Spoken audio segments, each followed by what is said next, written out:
I've been very open about people shouldn't even try gambling, look at gambling, or do anything with gambling. Go look at all these apps, the FanDuel's X, Y, and Z, how they trap people to go gamble, give them free money, and it destroys their lives. So you can Yeah, but say at the that, end of the day, but they still have a somebody, choice, right? who never thought of, I've seen a girl before who never knew nothing about gambling decides she's going to start gambling now because accessibility, everybody's doing it, X, Y, and Z, and now she's trapped into gambling. Oh yeah, you're right, right. But she also, like, that's one bad thing, right? But she has that choice to either be like, oh yeah, hey, gambling, this thing that people, or there's a thing on it says, hey, if you have a gambling issue, call 1-800-GAMBLING. Just like on this pack of cigarettes, everyone in the world was smoking at one point, and cigarettes were the leading cause of death at one point, right? 430,000 people every year were dying at that point in time.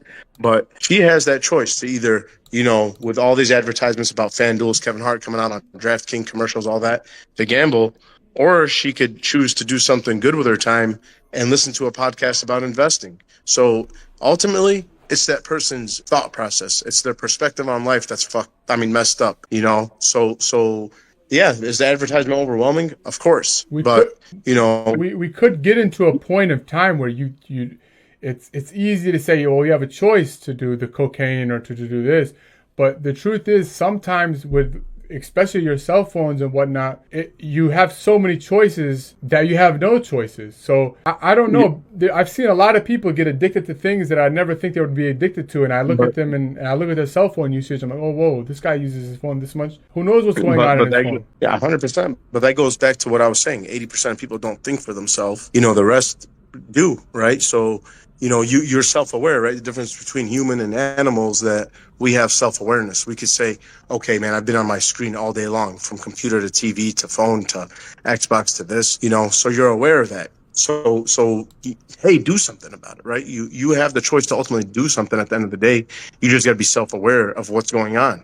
You can't just be walking through this world, carelessly and just, hey, yeah, I keep seeing commercial on this. Let me see what it's about. Hey, man, it's gambling at the end of the day. What do we know about gambling? We've never really heard any good stories. Even the ones that win the lotto end up going broke or getting killed or getting addicted to drugs or whatever it is, right? So the end result of gambling is just like what they've been telling us in all our DARE classes for drugs. It's the same thing for cigarettes. It's the same. It's always around us. It's always going to be marketed, but you have that choice. Okay, but here's the thing. It's like you do have that choice, but it gets easier and easier if you have a whole bunch of bots, a whole bunch of people manipulating you to think that, hey, this is everyone's doing this, and I watched this person and he's doing it, and it's like everything he said I agreed with. Now he does this weird thing, and I'm going to do that. And it's you can say anything in life is a personal dilemma where it's up to the user to decide what they're going to actually do, what they're not going to do. So I'm not saying that's the easy answer to say, but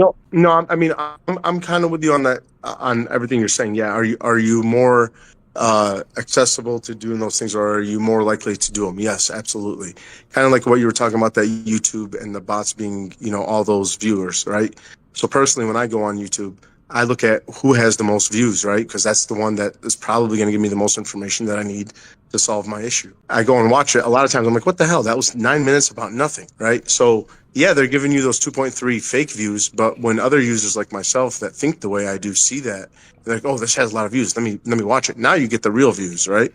But if it doesn't have the substance that I need, I'll never go back to your page again. And it's that simple. So it's like, yeah, I had to get suckered that one time into, the whole amount of viewers concept, but you got to learn from it. You got to be like, I got to read the description first, or do something about it. Can't just log on and then do what I do. Definition of insanity, man. I mean, yeah, like the reason why we have rule number 1 in place is because I truly believe that rule that's happening simply because of the micro culture that's existing in the world right now, and it's just so many people right now are getting fed things that they think is real, and they're getting their brains just altered to a point where sometimes they might not be able to come back. So yeah.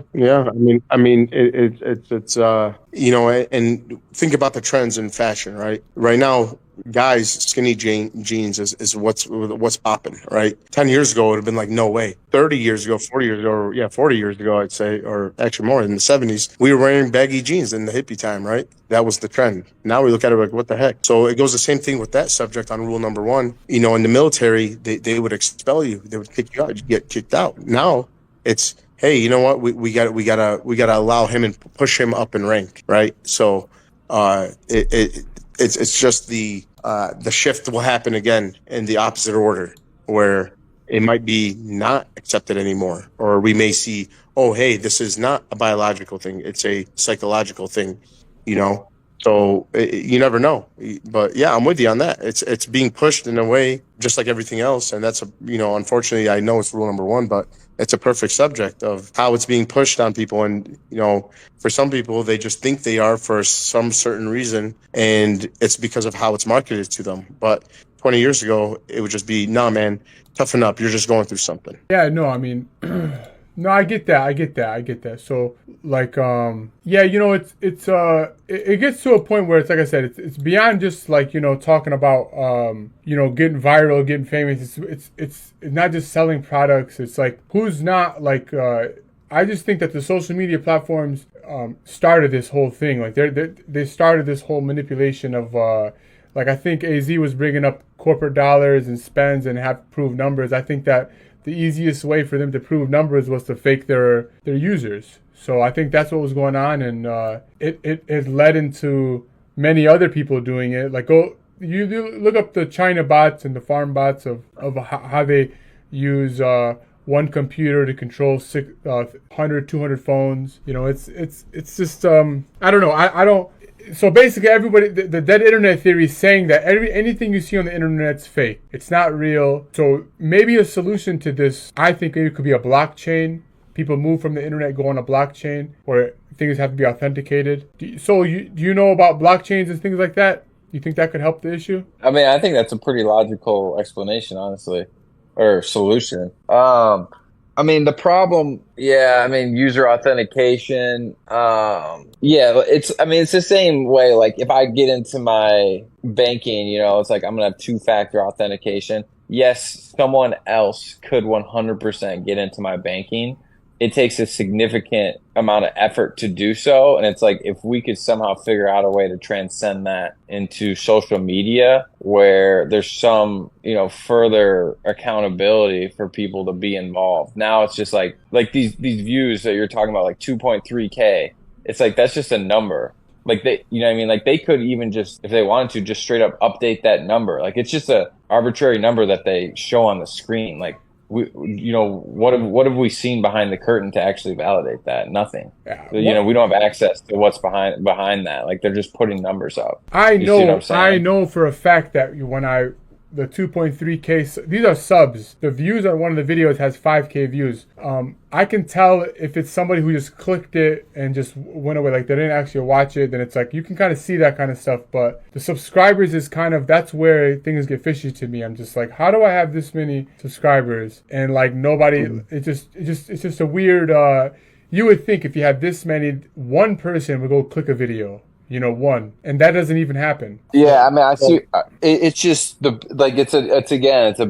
the business of bots. It's like everything. Like, if you're making money at it and you're getting good at it, it's like they have no incentive to stop. Their only incentive is to get better at it. Like, there's no accountability on the internet. Like, if there's $1 to be made in any business, it gets completely exploited. But that's the business they're in. So Abe, your question is basically, how do you get them to stop, or how do we make it into a society where what's real is actually real? I don't. Well, yeah, I mean, I'm saying it's too far gone. It's just not going to stop. Whether you want to participate in it or not. Right, and that's where I was coming from. Because yeah, you're absolutely right. But I mean, it's that stupid saying that history repeats itself, right? So in my perspective, it's like people are going to get so fed up with fake. Kind of like the book, The Giver, where everybody was gray all the time, same houses, like the Tubman Show, right? And there's going to be an all-out riot. There's going to be a civil war because people are going to be like, hey, man, you've literally stripped away all of what life should contain or be be involved with. So, you know, it's a progression, regression in a different format, or they're gonna finally limit it in a different way. You know, you never know, but there's always some type of change. Yeah, I mean, I don't see like a civil war. I don't see that kind of stuff happening. To be honest, I think people are just too. A civil war doesn't need to be a civil war like what we've seen No, in that's a actual. very good point. You know what I mean? Yeah, it's a very good point. It could be in so many. Like, think about it. Like, they said that the coronavirus was a form of warfare, right? I mean, that's what against, you know, so all the leaders got together. You know, that's another conspiracy that they got together and said, hey, we gotta downsize real quick. So it could be in any way. Civil war, it could just be, you know, all the people say, screw this, we're not getting on the internet for 2 weeks, whatever. You know, it could be in a number of different ways. You know, it doesn't necessarily mean we pick up our AR-15s and start marching down the streets.